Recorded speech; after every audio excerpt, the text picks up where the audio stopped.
અમદાવાદના રખિયાલ અને બાપુનગર વિસ્તારમાં અસામાજિક તત્વોએ જાહેર રસ્તા પર હથિયાર લઈ આતંક મચાવ્યો હોવાનો વિડીયો વાયરલ થતા ભારે ચકચાર મચી હતી। ઘટના સ્થળ પર પહોંચેલા પોલીસ કર્મીઓને પણ અસામાજિક તત્વોએ ધક્કો મારી પોલીસ વાનમાં બેસાડી દેતા હોવાના વિડીયો સામે આવ્યા છે। પોલીસને હાજરી ન હોય અને અસામાજિક તત્વો મન પડે એ રીતે વર્તે તો એ સમજી શકાય, પરંતુ પોલીસની હાજરીમાં જ બેફામ વર્તન કરતા હોવાનો વિડીયો વાયરલ થતા સવાલો પણ ઉઠ્યા છે। આ મામલે પોલીસે 2 લોકોને ઝડપી પાડવામાં આવ્યા છે। અમદાવાદના રખિયાલના ગરીબનગર પાસે અસામાજિક તત્વોએ તલવાર અને અન્ય હથિયાર હાથમાં લઈને ખુલ્લેઆમ આતંક મચાવ્યો હતો। રખિયાલ નૂર હોટલથી શરૂ થયેલી માથાકૂટ બાપુનગર પોલીસને હદ સુધી પહોંચી હતી।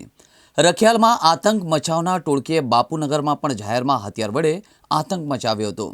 પોલીસની ગાડી પહોંચતા જ અસામાજિક તત્વોએ પોલીસકર્મીને હથિયાર બતાવી ગાડીમાં બેસી જવાનો ઇશારો કરી જબરદસ્તીથી ગાડીમાં બેસાડ્યા હતા અને એટલું જ નહીં, પોલીસની ગાડીમાં પણ હથિયાર વડે તોડફોડ કરી હતી।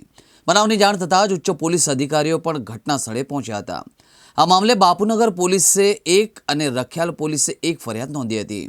રખિયાલ પોલીસે સમીર ઉર્ફે ચીકા મહેબૂબ મિયા શેખ નામના આરોપીની ધરપકડ પણ કરી હતી, જ્યારે અન્ય ફરાર શખ્સોની શોધખોળ હાથ ધરવામાં આવી છે।